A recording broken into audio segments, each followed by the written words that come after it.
পরবর্তীতে 2020 সালে বিনোদন সাংবাদিক তামিম হাসানের সাথে গাঁটছড়া বাঁধেন পরি। যথারীতি সেই ঘরটিও ভেঙে যায় এই নায়িকার।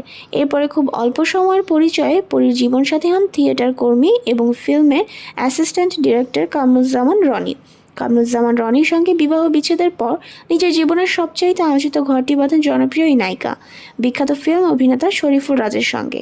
ভীষণ মিষ্টি এক সংসার জীবনের সূচনা করেন তিনি। এই সংসারটি দেশ জুড়ে ভীষণ আলোচিত ছিল। শরীফুল রাজের সন্তানের মাও হন এই নায়িকা। রাজ্য নামের ফুটফুটে এক ছেলে সন্তানের জন্ম দেন পরিমণি, কিন্তু ভীষণ দুর্ভাগ্যজনকভাবে সেই সংসারটিও ভাঙতে হয়েছিল তাকে। এরপর দীর্ঘদিন সিঙ্গেল থাকবার পর এই তো সম্প্রতি আবারও শেখ সাদিকে ঘিরে গুঞ্জন শোনা যাচ্ছে। পরিমণির ছেলে রাজ্যের সাথেও বেশ কয়েকটি আবেগঘন ছবি ভিডিওতে দেখা গেছে এই গায়ককে। দর্শক মহলে চলমান এসব গুঞ্জন সত্যি হয় কিনা এবারে সেটি জানার অপেক্ষাতেই পরীর সকল ভক্তবৃন্দ। তবে গুঞ্জন যদি সত্যি হয় তবে শেখ সাদিক কিন্তু হবেন জনপ্রিয় এই নায়িকার 6 নম্বর স্বামী।